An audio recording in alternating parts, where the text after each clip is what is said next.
What's poppin', Carolina Nation and all my Pantherologists? Welcome to yet another edition of Pantherology.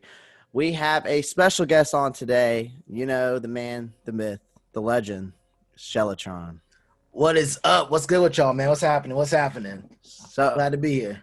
Shellitronnn, I reached out to Shellitronnn myself, and I had an audience member ask me, he watched me, he watched Shellitronnn, and then I was like, you know what?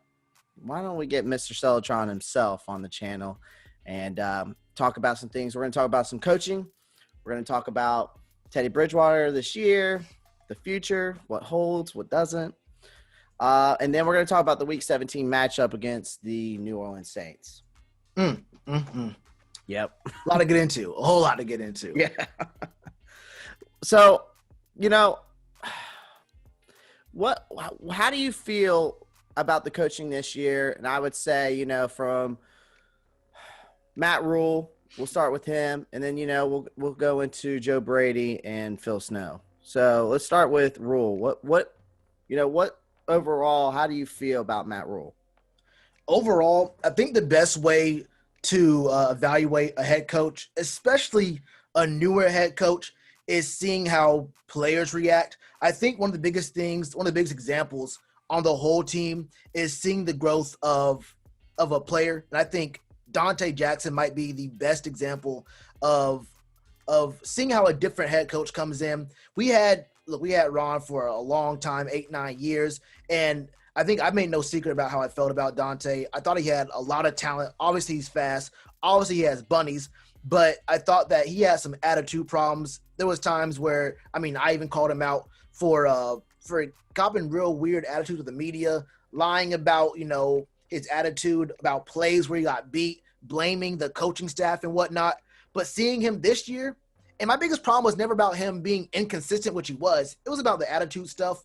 But seeing him this year be actually consistent, be one of the more productive members when he's on the field, not getting bullied, not having games where it's like he has amazing numbers and like no one can catch on him at all. And then 3, 4, 5 game stretches where he's like, you don't know why he's in the field. You have no idea what he's doing. He's not even trying to tackle anybody.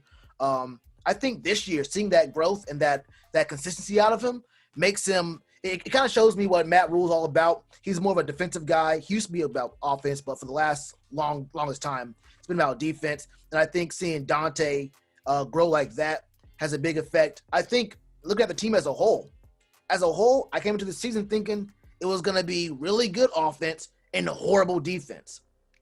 Looking at the defense, the team as a whole, I'm looking like, hey, we're not losing games because of the defense. Right. We don't have world beaters on that side of the ball, but they're not the ones beating us right now. Right. They're not the ones beating us. So I feel like Matt Rule's done a real good job so far in his first year. We're not winning. Right now, it's not translating to wins, but I think that's less of an issue with coaching. Maybe clock management could be a problem.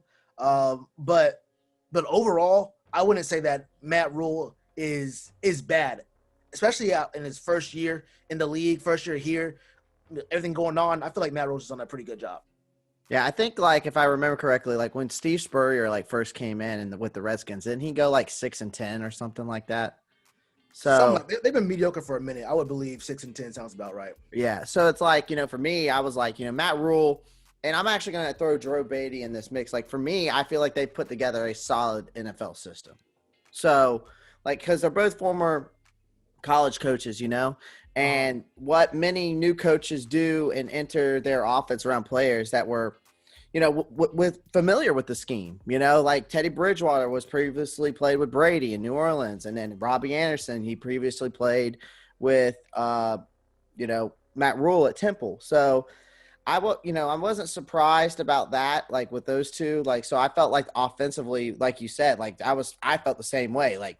I thought we were going to be all offense and no defense. And then now I'm right there with you. All these younger guys have just stepped up, and then Brian Burns is a stud. Jeremy Chin is a stud. And the future on that defensive side of the ball is right now, I think is so astronomical, it's high. The roof is high right there. Oh, yeah. Of course. So So overall, like you said, like Matt Rule, I feel the same way with you. Like, I think you couldn't ask for much more. You know, I predicted us going like first. I was like, because my first video I ever did, I predicted them to go 9-7. Like, I went through the schedule. I was like 9-7, Okay. and then I was like, then I started like thinking a little bit more, and then more and more, and I was like, maybe more like 7-9.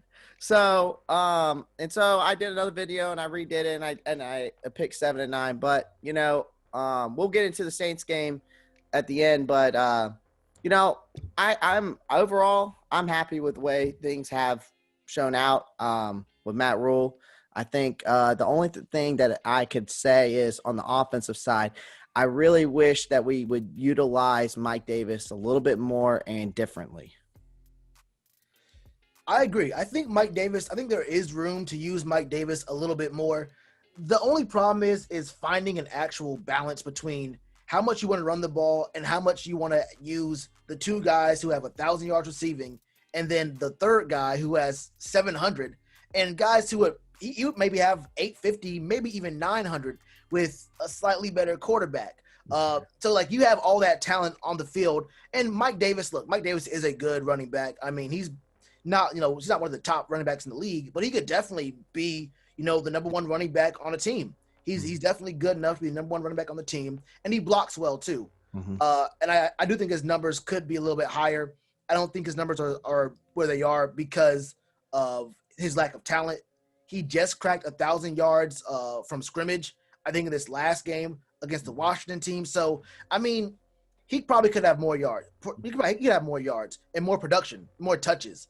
Mm-hmm. But it's so hard to find the actual balance between how much you want to run, how much you want to try to see what you have in Teddy Bridgewater. I can understand early in the year you're trying to test it, limit test what Teddy can do, find out what he can, what kind of chemistry he has with these receivers. I mean, one thing I would say is where are the tight ends? When he throws to them, they catch it. Well, Ian had that one drop, but for the most part, I think he has like a 70% catch rate on the 20 passes he's been thrown. He's been targeted this whole year. So, I mean, I would like to see tight ends actually be targeted before we even talk about acquiring tight ends. Mm-hmm. I don't know if that's a Matt Rule thing or if it's a Teddy Bridgewater thing. They're saying we don't want to throw it to him, or if Teddy's just not comfortable throwing at him. Mm-hmm. But I think that Matt Rule and Joe Brady are putting together a really good system that can work.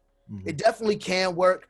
And we've seen, I guess, glimpses of the potential of the offense, but never a full game, a full product of 4 quarters put together where it really comes together like that.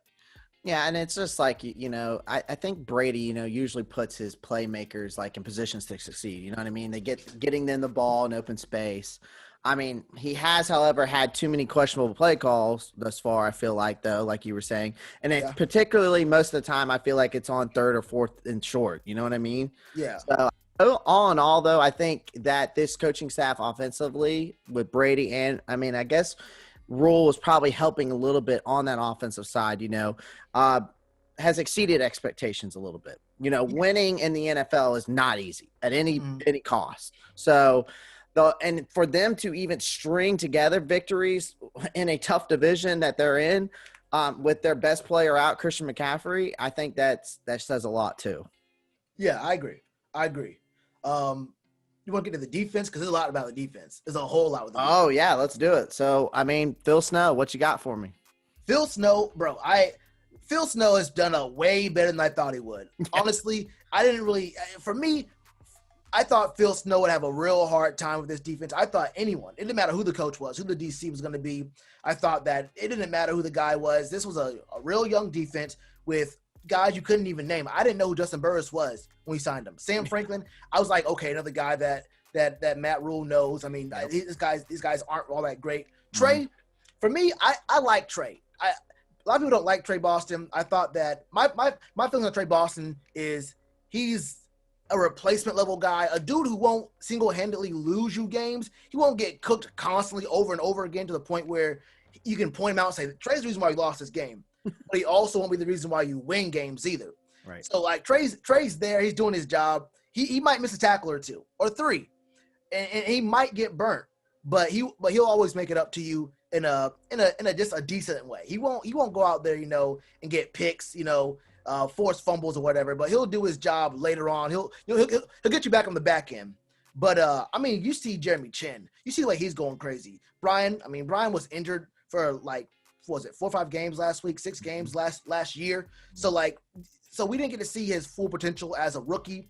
But I'm liking what I'm seeing out of Derrick Brown. If you watch him, his numbers aren't that crazy. But he's always eating up double teams. He's always eating up double teams. I just saw that YGM was ranked first among rookies by PFF in tackle grades. Oh wow! The number 1 defensive end or between edge rusher rookies. Okay. So that includes Chase Young, right. In their tackle grades. So we have one of the best rookie defensive ends in YGM. You know what Brian Burns is. You know what Jeremy Chin is. Yep. Got to figure out the linebacker spot. Shaq Thompson is playing just decently. I can't hate him. I can't love him. The only thing I hate about Shaq Thompson is that contract, which is on elsewhere. Rasul Douglas has some problems here and there. Yeah. He played well early on. I can't look. The thing is, Phil Snow, when you think about Phil Snow as well, the biggest thing about coaching for me, or at least coordinators, is their ability to adjust. Yep. Especially at the second half. You come out and you see the offense is doing. What do you tell your defense, your players in the locker room? What do you say? Okay, we did things this way, but they were kind of taking advantage of these things. Let me put you in a better situation right here and see if they can adjust their play to our adjustments. And for the most part, we've been seeing several games where teams score us in the first half and can't get anything but field goals, if that, in the second half. So, I think Phil Snow's done a really good job. We were bend but don't break defense. I think a lot of people had some real strong opinions about Phil Snow because they thought yards equaled points when we were letting people march down the field on us to the 2-yard line, but holding them there, making them kick field goals on us. I never and as far as expectations go, even if they do score on us, we're not like one of the worst scoring defenses in the league. No. So I felt like Phil Snow's always done a pretty good job adjusting and getting guys in position to succeed, especially guys you've never even heard of. Right. And you've seen guys take an extra step as well. Yeah, I got a good stat for you here. In the first 7 games of the season, the defense averaged like 0.86 sacks per game or something like that I saw. And then now, in the last 8 games, the Panthers have averaged 2.6. So that's huge. That's a huge improvement. And then like a similar improvement I've seen a lot more is on third down. Like Carolina is, headed towards, I guess you could say a historic breakdown, like allowing opponents to convert on 56% of their third downs through the first 7 games. Uh-huh. And then, still 31st in the league, only allowing teams to convert a third down was like, now it's down to like 49% I saw. So there's been considerable improvement, especially on the third down, which was what we were really struggling with a lot this year, stopping teams on third down. So I think Phil Snow has done a great job, especially with this group. He does a great job of adapting. And so they have had to change some things that they were doing. But at the same time, I think those guys were learning the game, because they're young. They've played in college, just not at this level. And then they were learning what they had to do. And I think also with the vets, they were coming into this, training camp based on what they did last year. So these guys had to learn a whole new scheme from scratch, which is not easy. So I think we want to be that team that just improves every year. Oh, yeah. And that's the name of the game, man. Like right now, all these young players, all these guys with, what's going on with COVID, all that kind of stuff. Right. So like for some teams who had coaches, their DCs, the coordinators or coaches for the past several years, at least the vets, they already knew what the system was, the terminology, all that kind of stuff. There was already a culture in place. And that's a big thing too. Something you're already used to. They can like let the younger guys know this is how we do things. In our situation, it's like even the guys who are vets, and there's like no vets on the defense. Basically it's Dante, who's been here, 3 years, right. And then Trey. But and Shaq Thompson, I guess too. Yeah. But even the vets are still learning how Joe Brady likes things, how Phil Snow likes things, how Matt Rule likes things. Even guys like Shaq Thompson, they're getting used to how David Tepper likes things, right? So we got hit hard with just about every single coach we have being new and not getting any kind of OTAs, mini camp, preseason, all that kind of stuff. And the defense still looks good. The D looks good, and the offense, outside of finishing the deal, getting the deal done, I think they've also looked really good as well. Yep. Yeah. No, I mean, that's all facts right there. Let's get into Bridgewater now. We've got into the coaching. We got into Phil Snow, Joe Brady, Matt Rule. We've covered all that. Now let's get into Bridgewater. Let's talk about his performance this year. What have you seen from him? How do you feel overall? Like, is it below average? Is it average? Is it above average? And the future with him, what do you think? Let me answer all that with the word no. I think that Teddy Bridgewater was an interesting – it was a very interesting acquisition. I think I understood why they went for Teddy Bridgewater at first, and I was someone who, before we even picked him up, when we had Kyle Allen, I think it was 2018, when he played Week 17 against the Saints, and it was Teddy who was there. I was one of the first people saying that I don't know how I feel about Kyle Allen because we won against a Saints team who wasn't really playing a lot of their starters, and Teddy Bridgewater took a long time. I think it was Michael Thomas who needed like 34 yards to get 1,400 yards on the season and break the record for the Saints for a single season receptions or receiving yards for a receiver. And it took him 3.5 quarters to get Michael Thomas that. Like, it took him way too long. I was like, Teddy does not look good right now. And that kind of bled over to how I felt about him all last year. I said, okay, the 5 games, you're playing on the Saints. He looked better. He didn't look terrible, but I was like, how much can I really sit here and evaluate from Teddy? And when we picked him up, I was like, I still have my doubts about him, but I thought that, okay, you pick up Joe Brady, right? He makes sure to get his extension from LSU right before we pick him up. So he gets paid, and then we have to buy him out and then sign him to a deal. So I was like, okay, you spent all this money, which doesn't count against the cap. But if you're Dave, you're thinking to yourself, I spent all this money. I'm not gonna have my first year. I want to learn what I got right here. Right. And do I really want my first year of having this man be with him teaching either Kyle Allen or Will Grier? You feel me? So I thought, okay, you bring in Teddy Bridgewater, a guy who's familiar with Joe Brady, and you want to go ahead and limit test. And if it turns out by some miraculous turn of events that you actually hit, and Teddy Bridgewater is as good as that 5-0 record was in 2019 with the Saints, you've got him for 3 years on the cheap. Because if Teddy was looking good, if Teddy was actually as good as that 5-0 record was showing, then you have 3 years, $63 million. That's $21 million a year.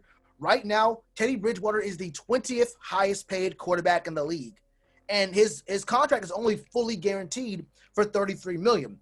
If you cut him, you have a lot of dead money. So, you're still losing the money on the cap. But he's only guaranteed, fully guaranteed $33 million. Mm-hmm. So his contract isn't really an albatross, except you have to pay him $20 million over for 2 years. So $40 million total. The last year is a really strong out for the team. He doesn't perform, which he hasn't yet. Mm-hmm. So I thought you pick up Teddy Bridgewater, you spend $20 million for 2 years, and you see what you have. And at the very least, you already know what Kyle Allen is. You probably are just already done with Will Grier. You don't want to do anything with that. Right. So you get a chance to see what Joe Brady's offense might look like. And if Teddy looks all right, you say, okay, this is the offense with Teddy. But what if we go in the draft either next year, or I guess this year, or next year, we find an actual franchise quarterback? You have to assume the offense looks even better than what you've seen. So I think it was a gamble that didn't pay out. But I can understand why they went ahead and picked him up. But it just didn't work out. Didn't work out. There is no future for Teddy Bridgewater here. He's going to start next year. I honestly believe you can't. You're paying him $20 million. I would be mad if he didn't start. I'd be like, well, it's not my money. It's not my $20 million. But look, if I was Dave, and I already had, if the check was already written, for this man, for either this man to make $20 million, or I cut him and the team's cap is down $20 million anyway, you're going to start regardless. You have to start at least 5-6 games. So it is what it is there. He's going to have to at least start the season next year. Yep. So that's what's going to happen. But for a future, it's already cooked. It's done. I never believed he was going to be here the full 3 years, and he already just went ahead and proved that he's on a 2-year deal, and he'll find a job as a I don't know, as a Colt McCoy kind of guy, as a I don't know, Matt Leinart or something like that, holding a Microsoft Surface and getting paid millions to help out guys on the scout team. Yeah, ride that bench until that starter gets injured again. Exactly. No, and I totally agree with you, man. Like, and the funny thing is, though, man, I was like, oh man, we got Bridgewater. He might come out and perform like he did at the Saints. And like, we might start 6-0, and I'm like, and then I started seeing it, like, because his performance this season has just been average. I mean, because sometimes he shines, and then other times he has fallen flat on his face. So, and then each game he puts together impressive drives, but then he'll just also turn the ball over. Yep. So, I mean, I totally agree with you. Luckily enough, yes, I will be mad if he doesn't start next season, but he will.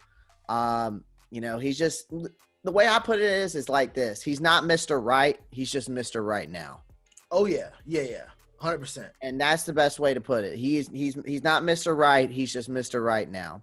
And, I mean, how can you blame a lot of his performance? Like, think about it, like rotating the left tackle, because we did that so much this year. And the fifth player this year could be – starting position on Sunday. So like how much and also not having McCaffrey, could that be also blamed to it too? But I don't think so. And it's just, like I said, he's just Mr. Right now. And I mean, luckily enough, he's only, like you said, 33 million guaranteed.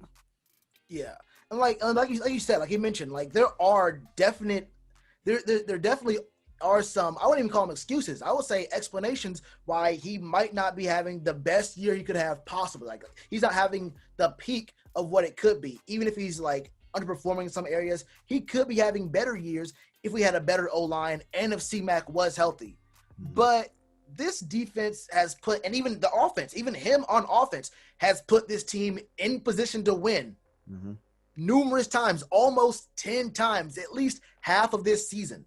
At least half of the season, we've been put in positions late in games where you make your money. This is how you make your money. Like, don't get it twisted. This contract, even though we got paid and it's a 3-year contract, this could have easily been another secondary tryout for him, an audition. Whereas those 5 games with the Saints was an audition for this contract. If he played well this year, and if he played average next year, you say, well, he played really good his first year of the contract, maybe regressed a little bit, he might bounce back, and you might be able to he might have earned an extension, a longer-term extension, based off of having a really, really good first year here. If he had won 6 of those games, maybe 7 of those games where we had a shot to win, 2, 3, 4 minutes left in the game, we might be having a very different conversation about Teddy Bridgewater. No, we definitely will be having a different conversation. We call him clutch.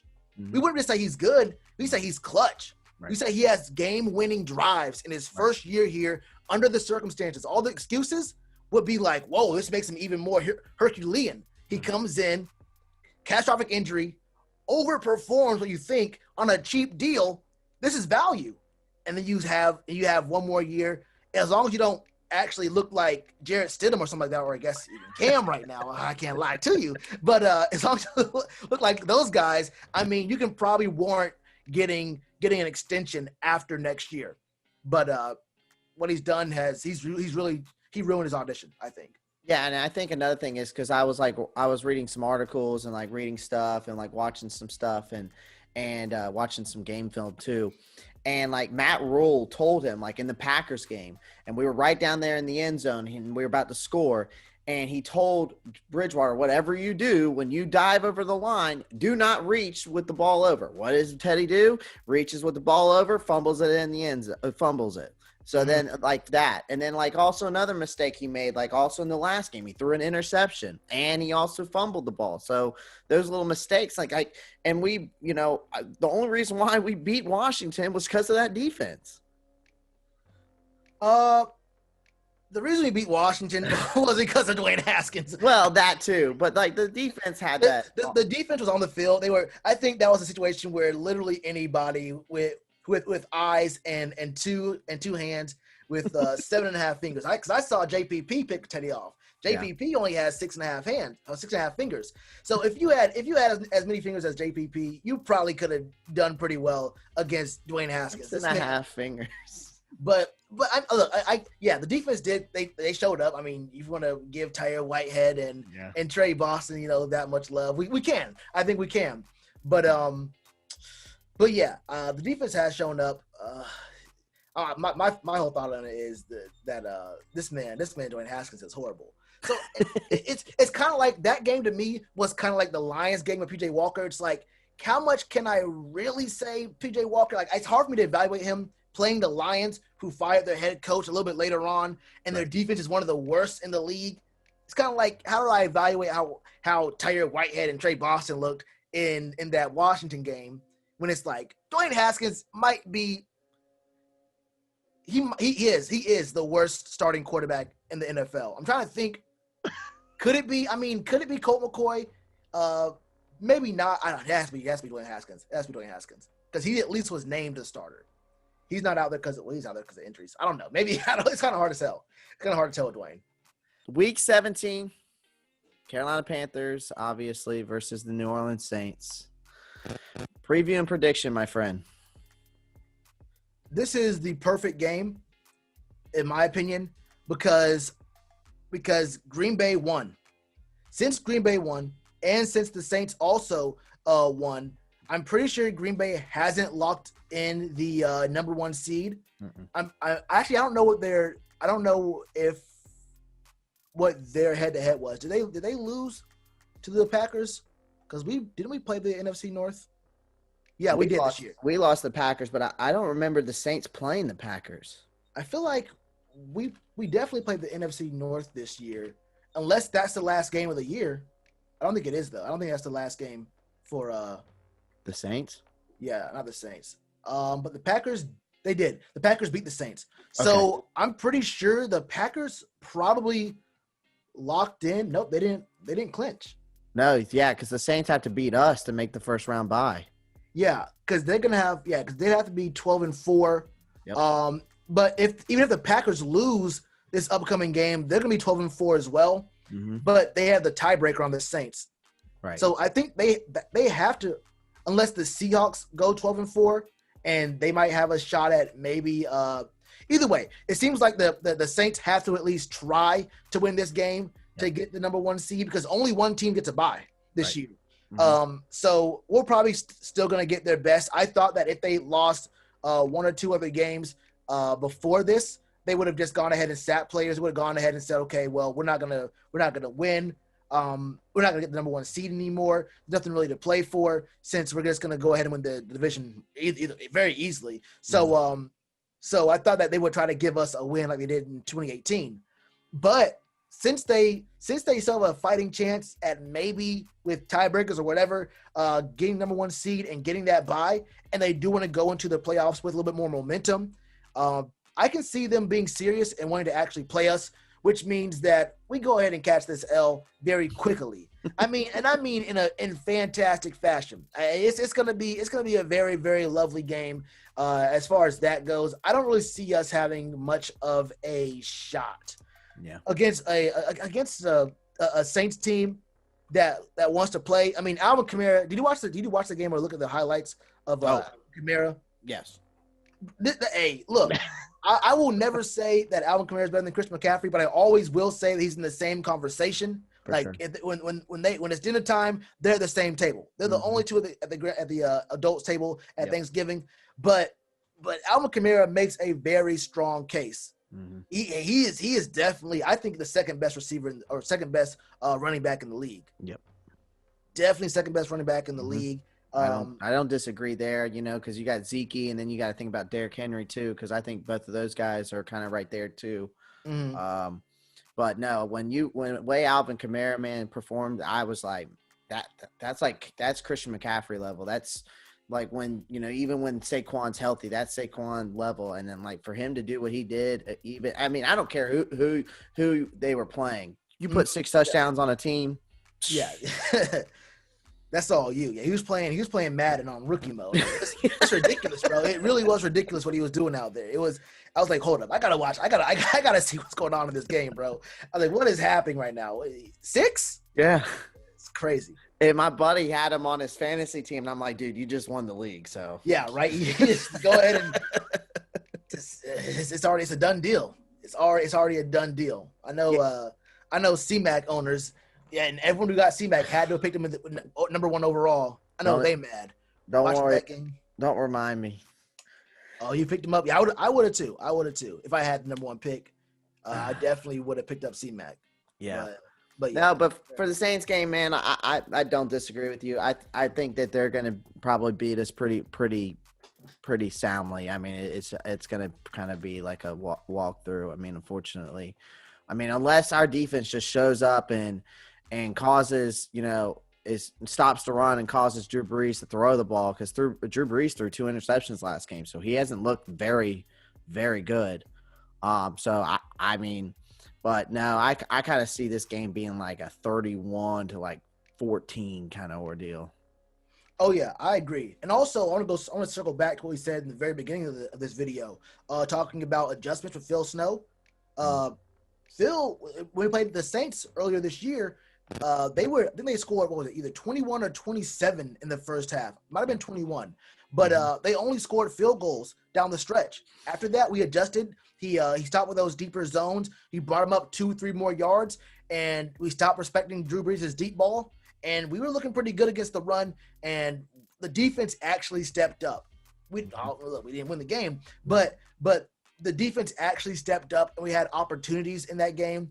But I trust my offense. I trust my late game offense to do what they've done for the most part this season, and that's and that's try a little bit too late to have a decent draft position.